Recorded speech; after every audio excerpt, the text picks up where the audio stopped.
the Ron and Brian podcast. Get ready to fill your ears with the latest news, politics, current events, and whatever else we feel like talking about this week. And now, your hosts, Ron and Brian. And good evening, everybody. It is Sunday night. It is Bad Bitch O'Clock, and it is time for episode 240 of the Ron and Brian podcast. Oh, look who managed to find his way back to the broadcast this week. Your friend and mine, Brian. Brian, welcome back. Welcome back to the show. Guess who's back? Back again. Brian's back. You're my friend. Normally you save those dulcet tones for the after dark, but you're gracing people with your singing right now. Yeah, that's right. I usually kick off after dark with a nice little sexy. No, this is the podcast. This is episode 240. Ron, I feel like there should be confetti being thrown over our heads as we speak, but I understand if that's not going to happen. I understand that people, only want to celebrate, at this number, they want to celebrate 250. The big milestones. They want to celebrate, the 250, 5 years, that kind of stuff. I get it. Listen, I get it. But 240, I remember specifically when we did episode 3, I believe we were having some audio problems, and I remember specifically you said to me, Brian, I think by the time we hit episode 240, we're going to be in a good groove. Stop beating yourself up. And I am very glad that we did it. And I believe this is where you and I had, wanted to end up. Yeah, I think so. This was, when we wrote out the business plan for the podcast, episode 240. Again, very random number, but one that we have clearly been looking forward to for the last 4+ years. Yes, Brian, with the working Wi-Fi this week. Always very important learning lesson. And, the shiny thing over my shoulder, over this shoulder, of course, the 51% ownership title belt takes a modest spot in the background. I feel like some people were saying I was showing it off too much, and it was hurting Brian's feelings. And Brian, you have people out there that care about you, and I'm one of them. So I don't want to be hurting your feelings. Well, I just think that you really should put that belt as close to you as possible, because you only have a couple more weeks where you will have that belt in your possession. The people are clamoring for the, it's one of the high points of the year is the Super Bowl. Most America is sitting there watching the Super Bowl halftime show this year, sponsored by Apple Music, featuring a return to the stage by Rihanna. However, the true intelligentsia, I don't even know what word you're trying to say. The Illuminati? No, I was going to say, the truly elite, the mentally elite people. They know that the real sideshow of the Super Bowl is not taking place on the field. It is the bet between you and I as to who will be the 51% owner of the podcast after the Super Bowl. This year, the wager will be even sweeter as the belt is on the line. I feel like we should hire a referee to walk around your house during the Super Bowl, lifting the belt up in the air to the crowd to show that the belt is on the line, that this is not a non-title fight, right? But you are putting the belt up on the line, the Super Bowl. One of the things you and I have been struggling with, and I think it's time for you and I to start reaching out to uninterested third parties, which is to determine how are we going to decide who makes the pick in the Super Bowl? What line are we using? Where are we getting the line? I have come forth with several options that you have rejected for a variety of reasons. One of them I felt was the perfect idea, but you showed a little cowardice. Listen, I threw one out there to you, a challenge I saw on TikTok, and you were like, no, it seems too much. Now, Ali was saying my audio was way louder than yours, which I asked you beforehand if I was too loud, and you told me I was fine. But I'm going to say this to you: you sound exactly the same. I've turned my gain down a bit, so hopefully, let me know if I'm still much louder than Brian. And I only want to be at 51%. I want to be 2% louder than Brian. I don't want to be any more than that. Just reasonable. And also for those, I am also using a new microphone this week, testing out some new technology that has been sent out to us to test out. So far, I'm liking it. Okay. Ron, it is. Hold on a second. Loyal listener, Guy Bannister put up, what cool shirt of the week is Brian rocking? Hold on, let's take a look. What cool shirt am? So 2 weeks ago, it was a wonderful rainbow-colored Ron shirt. This week, we've got just a lovely. How would you describe this? Hand painted? I mean, it looks graffiti-ish almost. I mean, it's high quality. It's high quality. It is a high quality shirt. This is the year of the Ron shirt.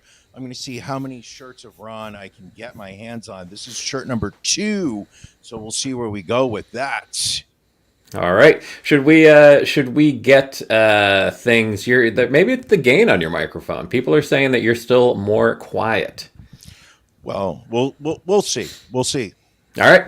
Well, let's get moving here. We've got stuff that we got to get to, and it all starts with Drink of the Week. Drink of the Week. Na zdrowie. Salud. Drink of the Week. Sláinte. Prost. Drink of the week. Drink of the week. Drink of the week. All right, Brian. What did you bring back here to drink for this evening? I brought nothing back. As you know, U.S. Customs, the law in terms of alcohol importation, it would be illegal of me to bring in foreign beers. But coincidentally, I am drinking Estrella Damm, which is the almost official lager of Spain, which is made in Barcelona with Mediterranean ingredients since 1876. Estrella Damm. Look at this. Look at this right here. Look at that beautiful photo. Wow, that's a nice look to it, my friend. It's the champagne, or it's the cava of Spanish beers. Estrella Damm has been brewed following the original recipe using barley, malt, rice, hops. The quality of their ingredients, first priority, which is why they work directly with only Mediterranean farmers. Unlike many brewers in Spain, Estrella have their own malt house, which allows them to monitor the entire process firsthand. Estrella Damm is a golden color with tons of amber and slight shades of green. Not something you normally want to look for in your beer. It is bright and sparkling with a cream-colored, long-lasting head. It is a beer that with lots of delicate, lively bubbles, coming in at 5.4 ABV. This is Estrella Damm. All right. Well, I have a feeling you've probably sampled a few, but let me know how it is. Tell the audience how you like your beer. I think this is delicious beer. It's got a lot of flavor to it. It's not like an IPA, which has that bitter, hoppy aftertaste. Just a damn good beer. All right. And I may have brought back 4. All right. Very nice. Ron, Yes. what are you drinking? So we had a nice face-to-face meeting last week with the good folks from Tavor. As we know, we've been doing some more partnerships with them. They were a little surprised that you weren't there. They said that they had sent you a calendar invite for this meeting, and that you had accepted. And I was like, how is that even possible? Because Brian's not even in the country. And they were like, I smoothed things over. I think I tried to convince them it was an error on their side, but regardless, they were like, we want to send you some more beers.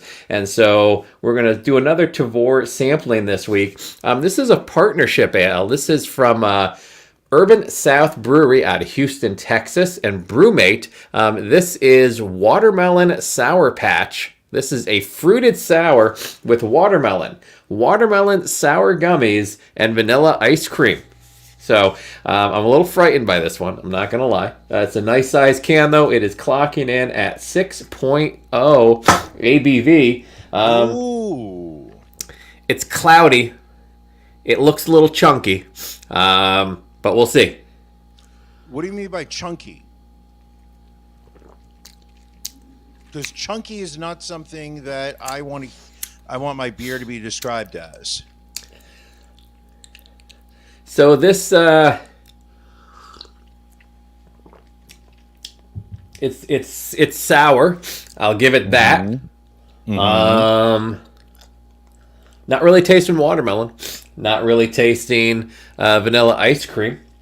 Okay. Not a fan. All right. So again, I will have to drink it. I have to drink it because that's what we do around here. But yeah, ooh, it's got a bit of an aftertaste too. It is. That's not good. That's one of the more unpleasant beers I've had. Okay.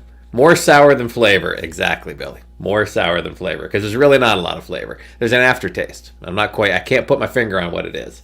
But we'll figure it out. In the meantime, that's not good. Let's keep things rolling around here. It's time for our beef of the week.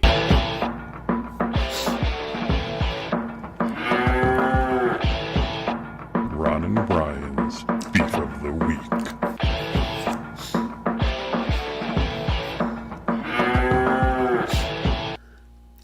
Brian, what's bothering you this week?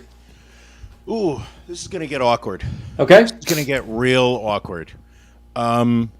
My beef of the week this week is with some of our fans. Really? Why is that? We have the best fans. I know. You know what? I thought we had the best. Okay. Well, then beef away, my friend. But, one of the things one of the mistakes that I make, I'm on social media and I'm always looking at at feedback. I'm always looking at comments people are making about the show. When people said, enough with the racist of the week, enough with the 10 minutes of Ron reading about terrible acts by Americans. We listen to it. So we do. I'm always looking at what people are saying about the show. And I know conventional wisdom is don't listen to what people are talking about. Don't sit there and allow yourself to take that into your world. Make your own path. Okay, so I was away last week. Ron, you did the show by yourself. By the way, congratulations! It was the first solo episode that you have done, and I thought you did a heck of a job. But there were a lot of comments on the internet that did not necessarily agree. Really? Yeah, there were a lot of comments specifically saying that we broke one of our cardinal vows that we have had since day one, which was that that each week we would provide 1 hour of free content for the. Why are you laughing? Sorry. 1 hour of free content. We will always be providing 1 hour of free content for people. It's the show's not about making money.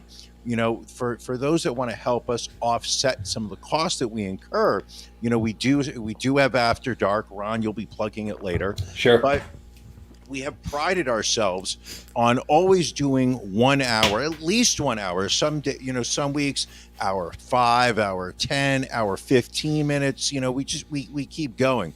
Obviously, everybody remembers the legendary solo episode I did, where I did an hour and 45 by myself, which almost broke the record for my longest masturbatory session when I did 1 hour and 53 minutes by myself. Both episodes created the same amount of smoke in the room.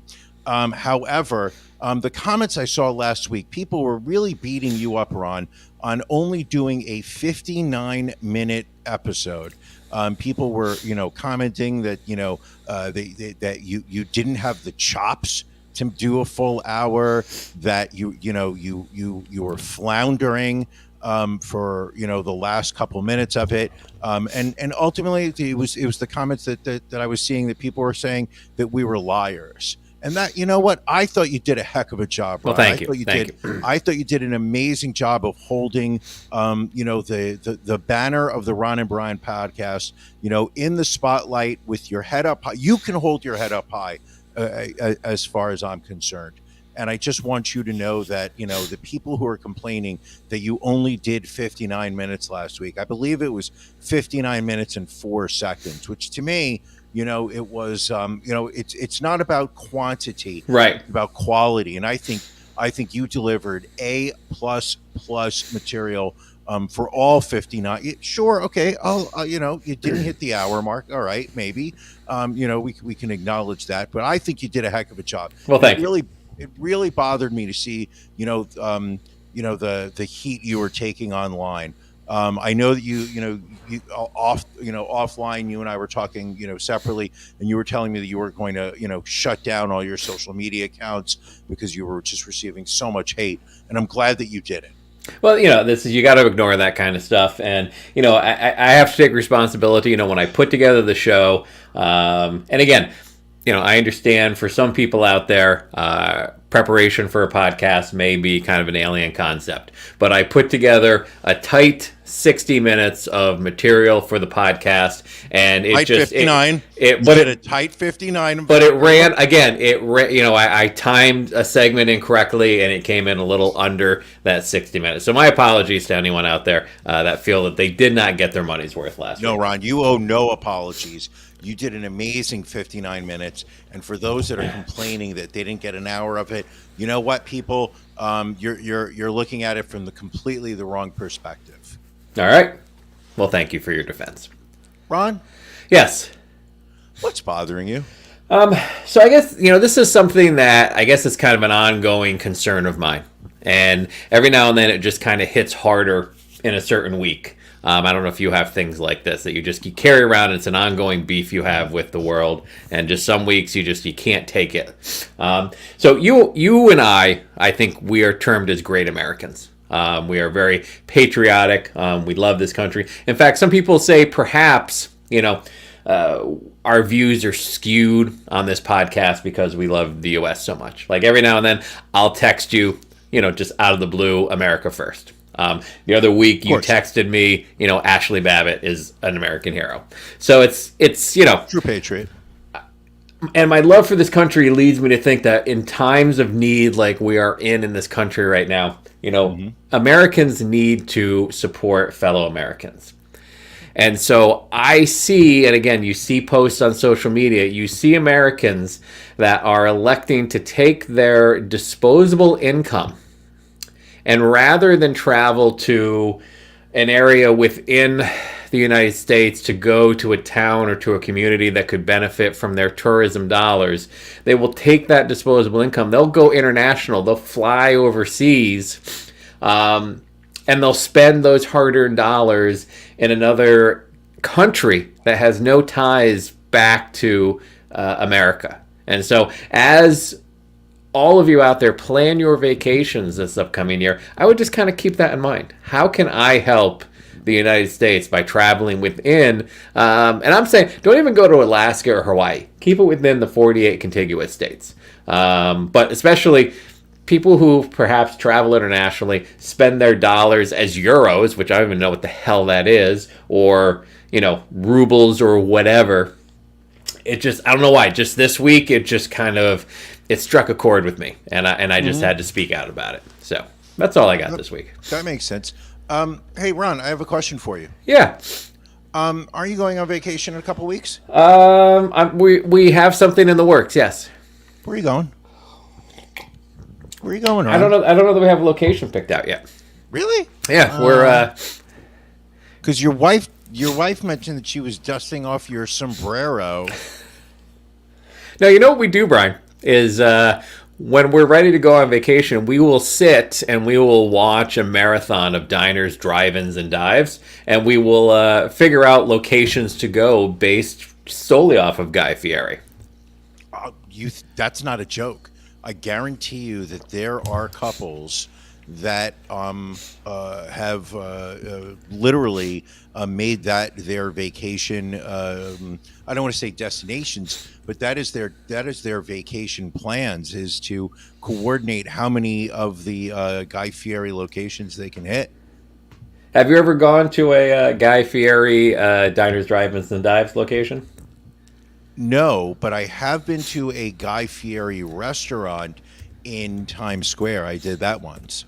And how was that? Because that received one of the most brutal, I think, New York Times reviews of all time. What was your take on it? I found it to be on par with what I was expecting from a Guy Fieri restaurant for tourists in New York City's Times Square. Okay. I did not think that it was as atrocious as the New York Times review, which I remember I read the review first before going. But I believe I was in Times Square with some friends. I believe we were, had some time to kill for a concert. We were across the street, saw the Guy Fieri, and said, "Hey, for shits and giggles, let's go." We went to Guy Fieri's Steakhouse in Atlantic City at one of the hotels there. I forget which hotel it is, and it was a decent meal. It was a good steakhouse meal, and I was somewhat surprised knowing that some of the hate that he has gotten for some of his restaurants. Well, I think in those cases, and I could be wrong here, but something tells me when it's like a Guy Fieri or a Gordon Ramsay restaurant, that primarily they're just licensing their name. Right. That it is, a steakhouse experience that somehow they, the establishment has decided they're going to put his name on everything because they think that's going to drive more traffic into their restaurants. But I can't believe that Gordon Ramsay is literally going from restaurant to restaurant, managing the kitchens and menus of every place that has his name on it. Yeah, I would find that hard to believe, but you never know. I mean, what else are they doing? What else besides filming 28 shows for the Food Network? What else are they doing? I don't know. I always enjoyed Gordon Ramsay. What was it? Kitchen Nightmares? I loved Kitchen Nightmares. I thought that was a fun show. But you know what? Just like that and Bar Rescue, it hits a point where you start to realize what the formula of those shows are. And then it just becomes, okay, this is a scene where he goes into the kitchen and he starts pointing out what's wrong. And there's going to be that one chef who, takes pride in putting together a shit dish. So they're going to fight back. And then Gordon Ramsay's going to beat them, verbally down until finally they admit that, this is not really the kind of kitchen that they want to run.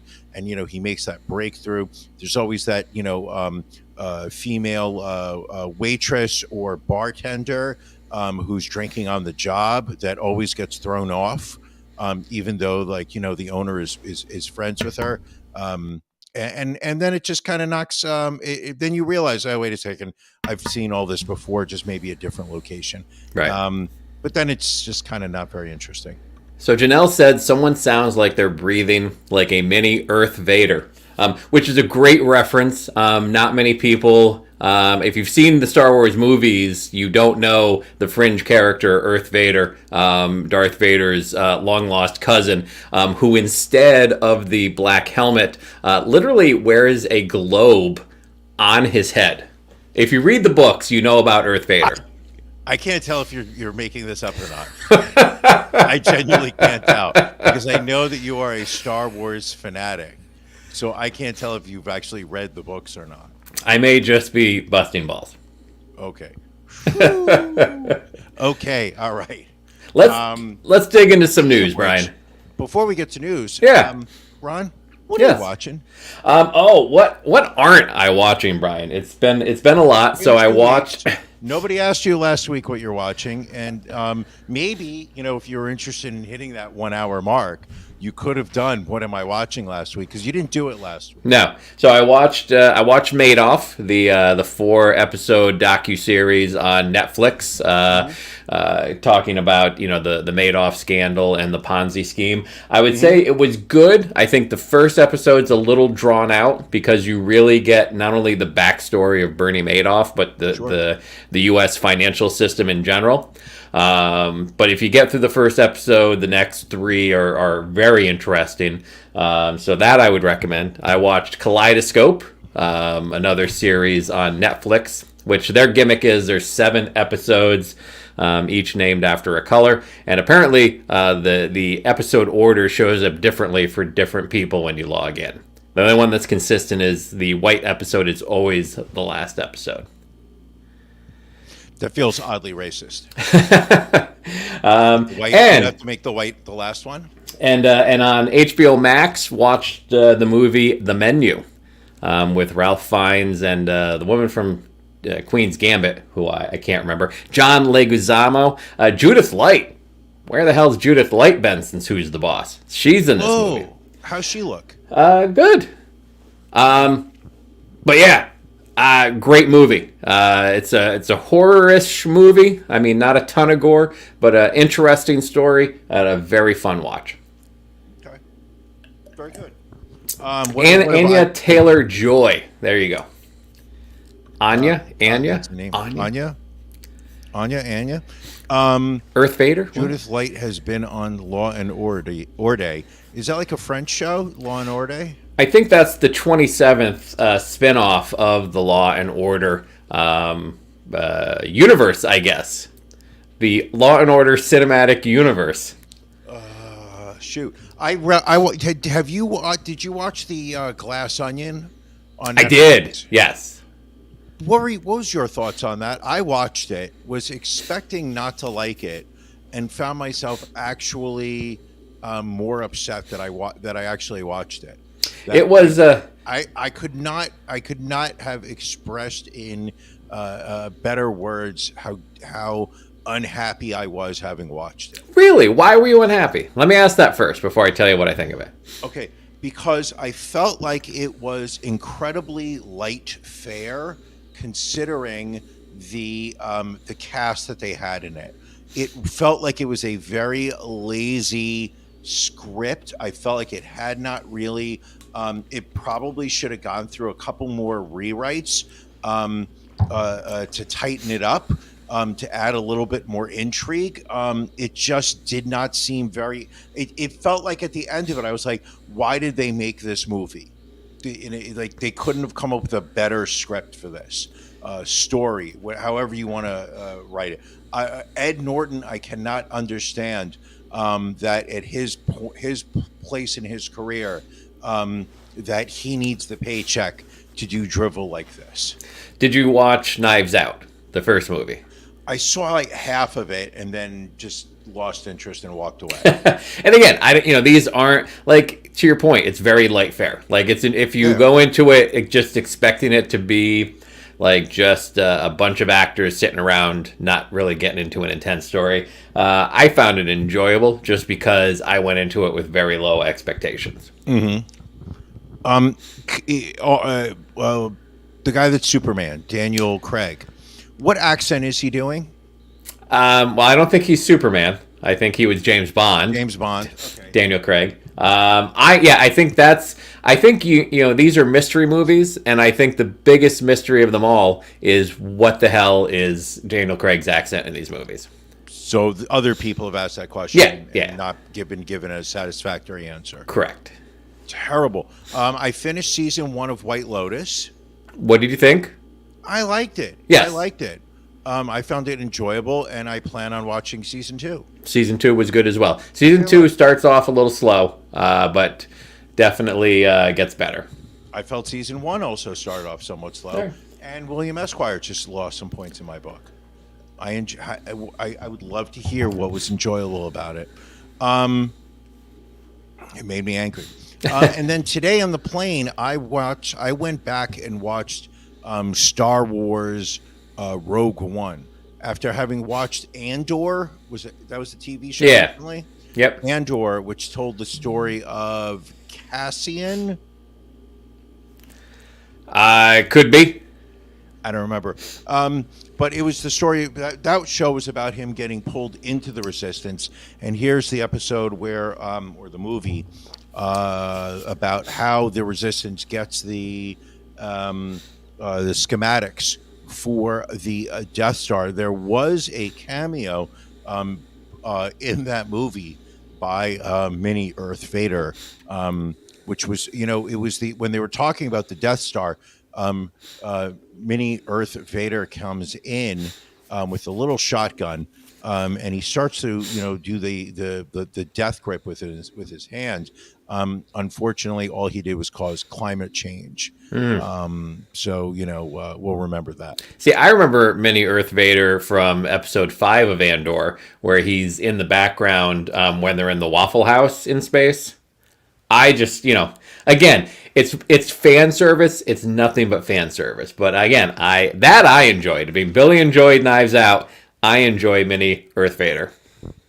So sue me. No one's going to sue you, Ron. They'll just complain that you didn't do a full hour. That's true. That's what they'll do. You know why? Because they're petty. They're petty people, Ron. They're petty like that. You should not be dragged down by them. All right, well, let's, speaking about being dragged down, a bunch of police in Tennessee have been dragged down with allegations of sexual misconduct after a married female officer allegedly had affairs with 6 male officers, including illicit on-duty liaisons. I think we might have a photo here of the female officer because she seems to be the only one really getting dragged across the internet for this. This is Officer Megan Hall. She apparently engaged in exchanging dirty pictures, taking her top off at a Girls Gone Wild hot tub party, and even having oral sex with 2 officers at their police station in La Vernia, Tennessee. Let's see. Hall, she also allegedly bragged about the size of one partner's genitals and claimed to be in an open marriage, which another article shows that her husband was not aware that they were in an open marriage. But it led to her being fired, and also the firings of Sergeant Lewis Powell, Officer Juan Lugo, Sergeant Ty McGowan, and Detective Seneca Shields. 2 other officers, Patrick Magliocco and Larry Holliday, kept their jobs but wound up suspended. The extracurricular activities took place at hotels and parties, at other offices, and on a boat, while Hall was accused of performing oral sex on Powell and Shields while on duty at the police station and police gym. And also, this is the part that really is I think surprising and also heartwarming, is that her husband, who is the son of a local reverend, he's sticking with her. Most people would have assumed that he immediately would have left after finding out that his wife had sexual relations with 5 of her coworkers. He has not left her and has announced that they are going to try to work this out. Yes. What is enjoyable about this article is they talk to some of the people involved. They talk to Sergeant Lewis Powell. He's one of the ones that got fired. And when he was initially questioned, he denied that he had a sexual encounter with Hall, but said, quote, "Everybody knows she had multiple partners." After he got caught lying, he admitted to the affair during a follow-up interview. He was then involved in a domestic disturbance with his wife, who he told investigators, quote, "beat the shit out of me," adding that he would, quote, "most likely lose his children," after his wife learned of the affair. Wow. Hard to feel bad for anybody involved in this story. I feel bad for her husband. Well, all right, yes, that I would, but I was more referring to the police officers. Yeah, hold on. Let me clarify that. I feel bad for all the spouses of the people that are involved in this. This one, Sergeant Powell, his wife, who beat the shit out of him. Yeah, I feel bad for her. Well, yes. She's acting out on it. Good for her. female power. But I feel bad for the spouses of these police officers who sent their loved one off to work each day, wondering whether this was going to be the last time they saw them alive, and instead it was a BJ party in the cop car. First off, and I need to point this out before somebody else does, because she has one of the largest foreheads of anybody I've seen in a long time. Her forehead literally takes up half the size of her face. Her facial features are all smushed together. Some people I've read on the internet saying that it is a result of child alcohol fetal syndrome, whatever the thing is called. I don't know. I'm not a doctor or whatnot, but there is something very odd about her face.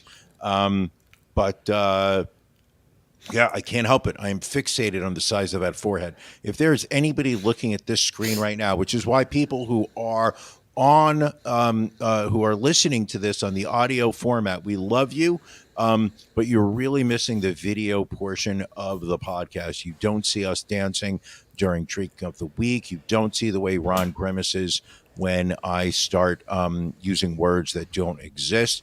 But this woman's forehead is something of a legend. Also, she is the meme star. Oh, without a doubt. My Instagram feed is literally cluttered with different versions of her and some version of "fuck the police." I think some of my favorite memes I've seen. One was a picture of her, and below it a picture of NWA, and NWA is saying, "We didn't mean it literally." Yeah, I like that. That's a good one. TikTok also been good. Someone put her head on Thomas the train engine with the heads of the various police officers in the cars behind her.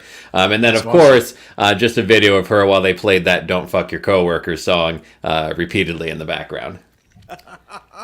I like the one where it showed some protesters holding up a sign that said "fuck the police," and on the bottom was her face superimposed over Michael Jordan's body from the Michael Jordan documentary that came out a couple of years ago, with the words underneath saying, "And I took that personally." That one's my personal favorite. All right, moving on. Pop Warner has concluded an investigation into a coach accused of using a racial slur directed at another team's coach. Last month, the youth football organization announced that they were investigating the incident, which occurred at a hotel on December 3rd following a 12U quarterfinal game in Orlando between the Hamden, Connecticut Hurricanes and the Highlands Ranch Mountain Lions. An assistant coach for the Mountain Lions was accused of hurling racial profanities towards members of the Hurricanes after a video emerged of an altercation at the hotel. But the committee investigated the video, Brian. Guess what? The coach did not use the racial slur, instead used a different derogatory slur. He used the M word regarding to little people. The review found that the coach said the other team would have been beat, quote, by a bunch of fucking M words, which apparently now we don't use the M word when referring to little people anymore. Monogamous? Yes, exactly. So even though the coach didn't use an ethnic slur, they still objected to the slur that was used, and the coach will be suspended for 1 year. Okay. I can understand that. Can you? Are we okay with the use of the word midgets? I don't know. I don't know anymore. I believe that is a derogatory term, and I think that we live in a world where we don't say derogatory terms about African Americans. We don't say derogatory terms about members of the transgendered community or the. Janelle is laughing at your use of the word midget. All right. No, to your point, Brian. This is why. This is why we can't do that. We have a couple consistent things, and on this podcast. One being that we guarantee that you're going to get at least 60 minutes of entertainment. The other is that Janelle's going to laugh at something inappropriate during the show, and it's just not right, Janelle. Not right at all.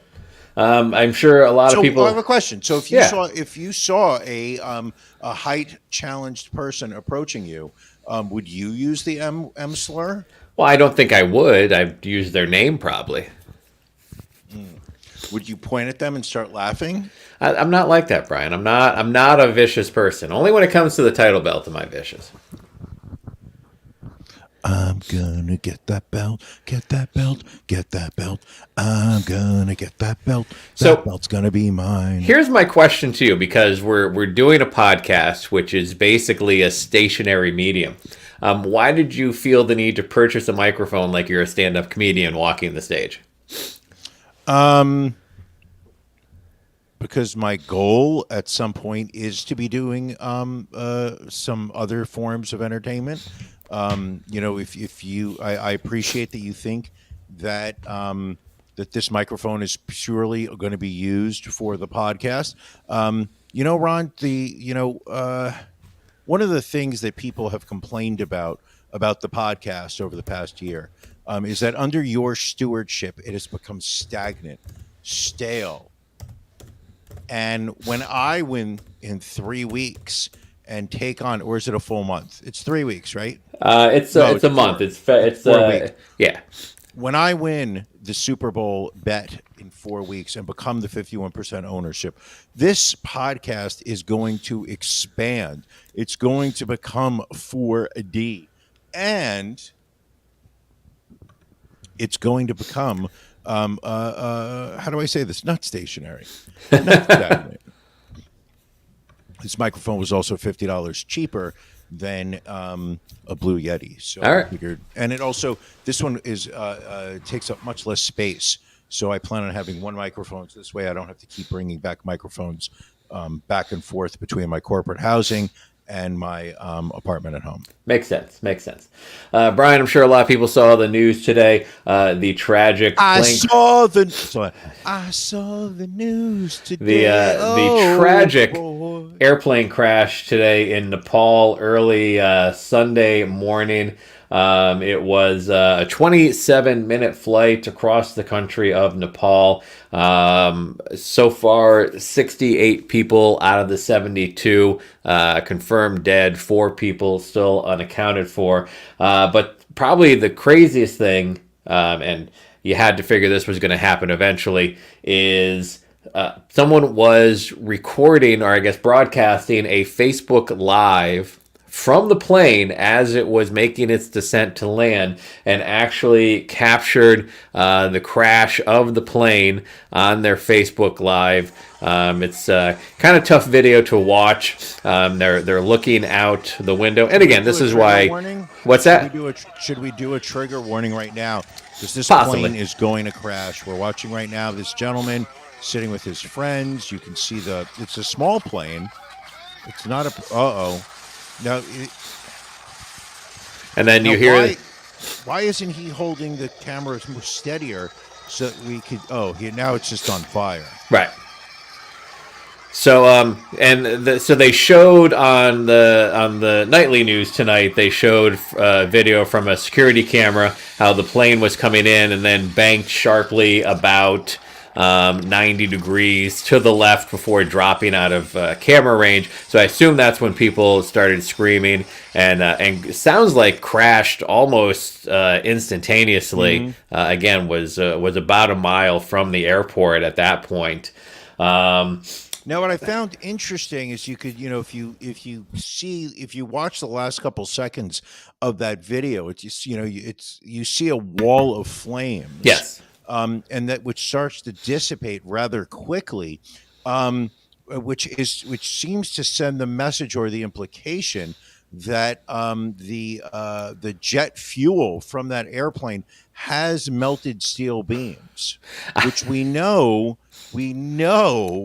that is something that would never be able to happen. Anyway, still no word yet as to what the cause of the crash was. Some videos showed the plane flying at a very low altitude for the approach that they were doing.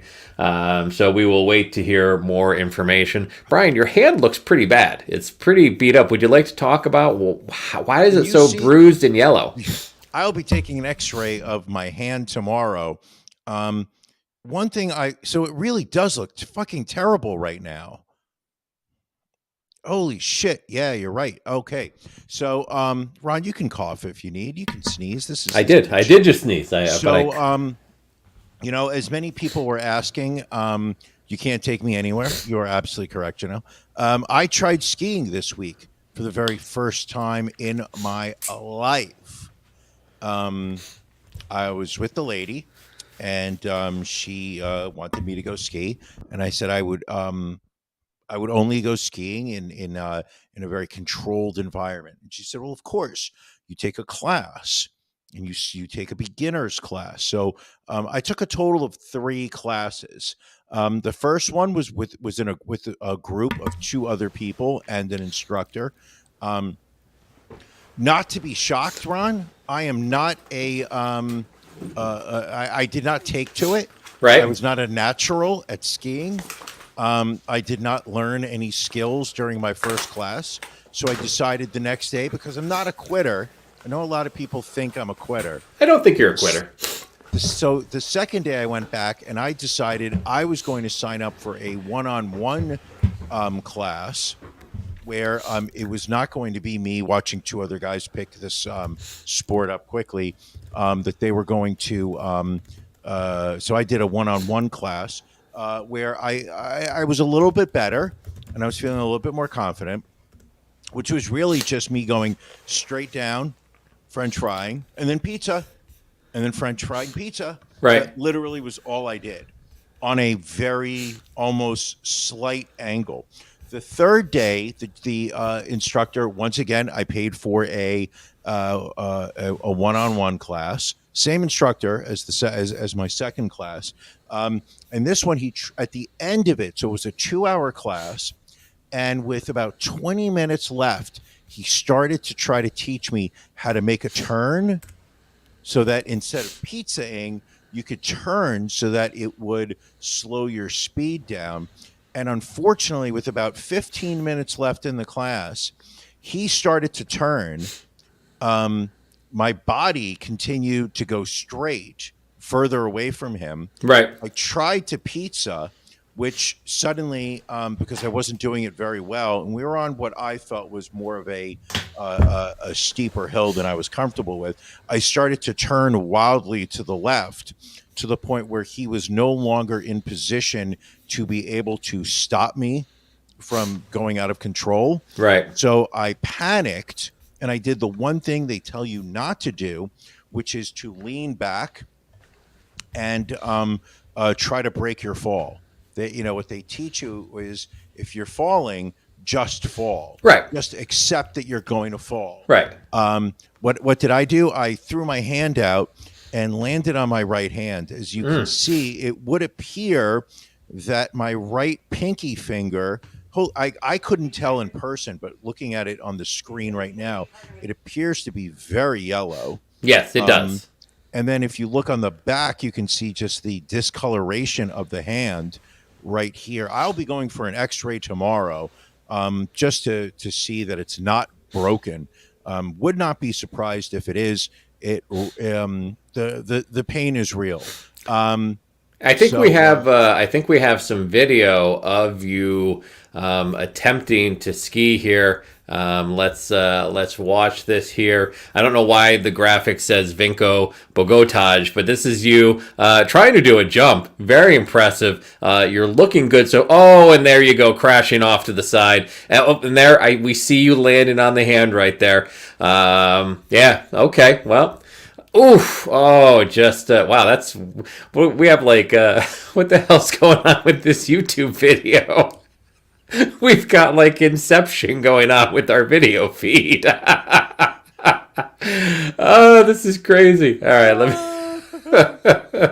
Well, Brian, I certainly hope it's not broken. I don't think it's broken, because I think it would be more pain. I would not be able to move it. Like I have a lot more movement in it today. Right. But we'll see what it's like. Though I do think an x-ray would be a good call. Oh, yeah, without a doubt. Look how yellow it is. Yeah. Like, that is fucking freaky. It's the most good question. If it is broken, will you get a tattoo on that finger? Absolutely. Yeah. All right. Brian, while you were gone, while you were out of the country, a number of celebrity deaths this week. Yeah. So many, we actually had to do a little bit of a slideshow. So let's run through who we lost this week. First up, we lost Lynette Hardaway, better known as Diamond, from the pro-Trump duo Diamond and Silk, passing away at the age of 51. Shockingly, no one, and she was sick for a while in the end of 2022. So I'm a little surprised that no one put her in the Ron and Brian death pool. Diabetes? Hard to say. Some people have claimed COVID, no official cause of death released. Right? Just shockingly, no. Shockingly, not a vaccinated woman. So we will wait and see if we ever hear exactly why she passed away. But sadly, dying again at the age of 51. Next up, Brian, I know you were a big fan of this guy. This is TikTok star Waffler69. He was a viral food eater. He kind of made his name eating tons of fast food and other bizarre items. Passed away at the age of 33. 67 points left on the table by everybody. Food influencer whose real name is Taylor. And it's very possible that Taylor suffered a heart attack. Which, Really? Yeah, at 33, not good. I think we need to start talking about the long-term effects of the vaccine, specifically the Pfizer vaccine. I believe I remember during the pandemic, Waffler69 promoting that everybody go out and get vaccinated and commenting that he had gotten the Pfizer vaccine. And it's and you joke, but I mean it is there's enough evidence now that we may have to research, and it makes sense that Waffler69 was a Pfizer guy. He doesn't look like someone that would have taken Moderna. He also doesn't look like a 33-year-old. I look at this photo and I think of somebody who's in his late 40s to early 50s. Yeah. I was also going to say, let's be brutally honest, he looks like a Johnson & Johnson guy. He looked like the guy that sat there and was like, wait a second, I can get one shot? Yeah, give me Johnson & Johnson. I can get back and I can order more spicy chicken tenders from Wendy's. Just give me the one shot and let me get out of here. Yeah, he looks like a Johnson & Johnson guy. Let's not vaccine shame. Next up, Al Brown from The Wire, a bunch of other shows, passing away at the age of 83. Chewbacca. You were a huge Wire fan, Brian. Loved I The know. Wire, loved him in this character. He was obsessed with his middle, literally his middle management role. His position was highly threatened by any perceived sense that he was not being respected, and he hated Frank Sabatka. Well, who didn't? I mean, come on. I didn't. I had no problem with Frank Sabatka. Next up, Robbie Bachman from the legendary rock group Bachman Turner Overdrive. He was the drummer for BTO, passing away at the age of 69. Nice. So again, no one picks. A lot of people pick musicians. People slept on Robbie Bachman. Was he sick? Not that I'm aware of. Let me see if there is any information on I his. had not heard. So I don't know that you can really come down hard on people for missing out on him on the death pool if there had been no indications that he was sick. Well, let me see here. Like I know William Esquire is sitting. He's just sitting on Billy Graham. He's sitting on superstar Billy Graham. Superstar Billy Graham, is that right? Yeah, superstar Billy Graham, not to be confused with Billy Graham, the Reverend. Right. Also leaving us this week, Robbie Knievel, son of the famous Daredevil, Evil Knievel. Daredevil himself passing away at the age of 60. I don't think Robbie Knievel ever quite reached the level of success or fame that his father did. Well, first off, I mean, his father really was the, I want to say a trailblazer in terms of insane stunts. Robbie Knievel definitely felt like he was just riding in his father's path of glory. I know that Robbie Knievel did successfully um, uh, uh, finish several stunts that his father had been unable to do, but at the end of the day, it really was Evil Knievel that created the star stuntman. Right. And Evil Knievel was the guy that got ABC's Wide World of Sports to give him a half an hour. Robbie Knievel, I don't know what he ever. Well, Robbie performed over 350 jumps in his career, setting world records for 20 of them. Much like you said, one of his most memorable was successfully jumping the fountains at Caesar's Palace back in 1989, a feat that Evil Knievel tried and failed. Where are the fountains at Caesar's Palace? Because I've been to Caesar's Palace and I don't think I've ever seen fountains. I believe they're in the parking lot. Oh, so you have to go inside. Okay, Yeah, you have to go in the back of the hotel. So Robbie passing away at 60 after a battle with pancreatic cancer. Legendary guitar player Jeff Beck also passing away at the age of 78. 22 points. 22 points. Great guitar player. Legendary rock player, legendary musician. He replaced Eric Clapton in the Yardbirds back in the 60s. That when he first came on the scene. Left a year later to start the Jeff Beck Group, which featured Rod Stewart and Ron Wood. I mean, he was just rock and roll royalty, I think you would have to say. And it's weird because a lot of people were like, who the hell is Jeff Beck? But I guarantee you, if you were to talk to a number of guitar players that people listened to growing up, Jeff Beck was an influence on a majority of them. I think it was safe to say, especially amongst musicians and fans of music, Jeff Beck was considered top tier guitarist. Yes. Ironically, he just recently had been on tour late last year with Johnny Depp. They were doing a theater tour of the United States. Do you feel maybe Johnny's responsible in some way? I have no idea, and I do not think that this is the right public forum to be making those accusations. All right. And then finally this week, Lisa Marie Presley tragically passing away at the age of 54 after suffering cardiac arrest at her home. She was rushed to the hospital after her housekeeper found her unresponsive. Her ex-husband, Danny Kiao, was there and performed CPR on her until paramedics arrived and took over. They were able to get a pulse back in the house, but she was transported to the hospital, after which she passed away. Very sad. Very sad. What's sad is the fact that if you look at Priscilla Presley, who just a wonderful woman, yes, in so many different ways, she has not only lost her former husband, obviously Elvis, the King Presley, but Lisa Marie's son passed away already. I believe it was a drug overdose. Do not quote me on that. I could be wrong. But now, so she's lost her husband, lost her grandson, and now she's lost her daughter.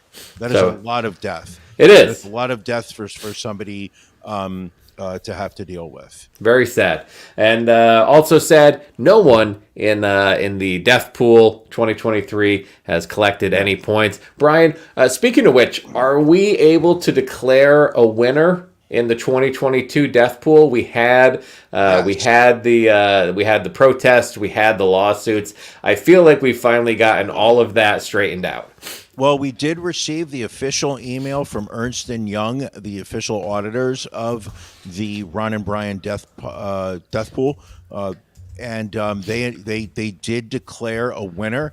Ron, do you want to announce who are the winners of the podcast? So let me pull up the final totals so I get everything correct. While you're taking care of that, Ron, I'm going to just remind you that we have already done more of a podcast this week than you did last week.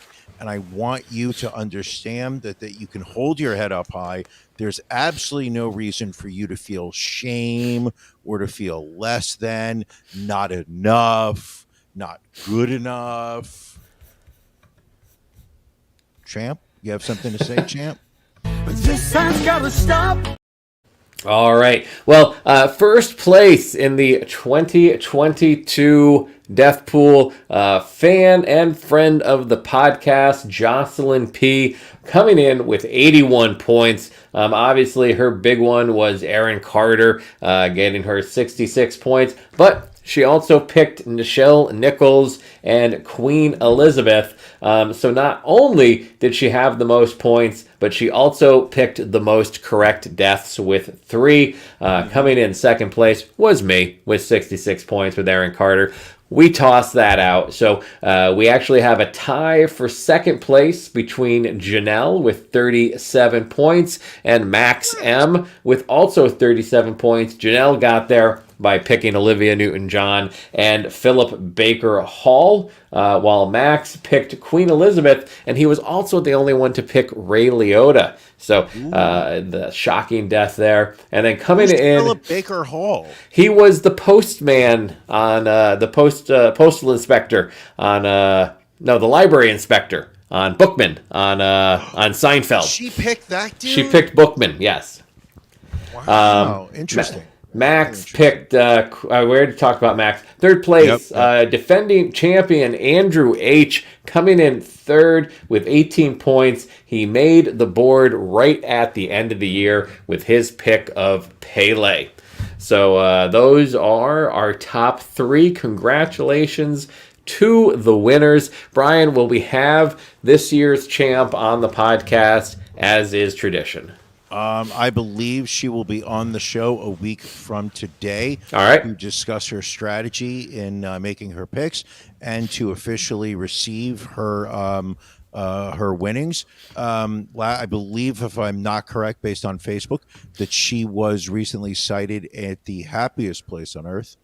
Disney I believe World. so. I believe so. So we're also going to hopefully discuss with her what it is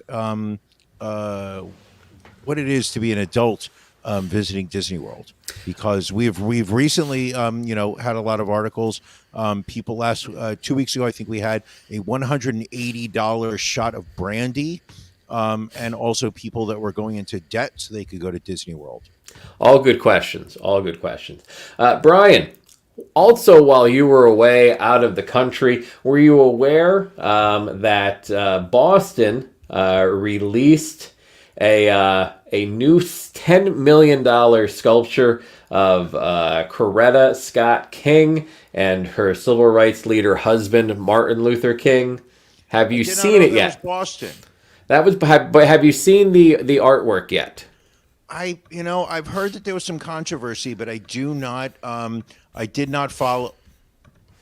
So this is a massive bronze art piece called The Embrace. It features 2 sets of arms holding each other. It is an artistic interpretation of the classic photo of Coretta and Martin Luther King Jr. hugging after he won the Nobel Peace Prize in 1964. However, some of Coretta's family feels it doesn't look good, and her cousin said, quote, "It looks like a penis." And what is that thing? Yeah, what is that supposed to be? They're supposed to be arms, but I could see the arms coming up vertically, but I don't understand that horizontal eel that's on top. Yeah. Coretta's cousin, Seneca Scott, said, quote, "But when it came out, a little boy pointed out, that's a penis." And everybody was like, "Yo, that's a big old dong, man." I love the New York Post. That's a big old dong. That's a big old dong. I can only imagine what Black Twitter did with this. I can't even. But the fact also... loved it. So look at that. And again, there's a person standing in front of it. So let's say that person is, let's say, 6 feet. So this is probably an 18-foot high, 10 or 12-foot wide sculpture. $10 million, Brian. Unbelievable. Wow. Apparently, Martin Luther King III approved the piece. It was the funding was a result of a public-private fundraising partnership, but it is unclear how much public money may have gone into the sculpture. So if you look at it from like from the front angle, it really does look like two arms hugging. You look at it from this angle, and yes, it's a big old dong. Looks like a big old dong. It looks terrible. According to Janelle, the big old dong was in Boogie Nights too. I was not aware that this sculpture was in Boogie Nights, but I'm willing to take her word on it, Brian.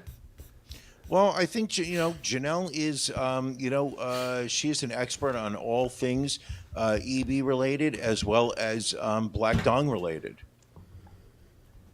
Let's see. Do we have anything else we'd like to cover before we get ready to move on over to our After Dark? No, I think we're good. All right. Well, again, as we like to remind everybody around this time, that if you go to ronandbrianpodcast.com, click in the upper right-hand corner to become a patron. Join at the bronze level or higher. That's just $10 a month or more. You can join us live after dark, 9:30 after the main show. And then once a month, we do our pajama party where we allow all of our Patreon subscribers, bronze level or higher, to come on with us. There are additional perks that come with certain levels that we may throw out there from time to time.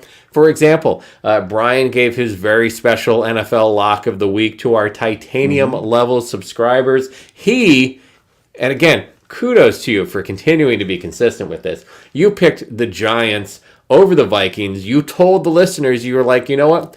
Don't take the points. Giants are winning this game straight up. Tweak the line. Take the money line. Take the Giants to win. Take the over. And people cashed in.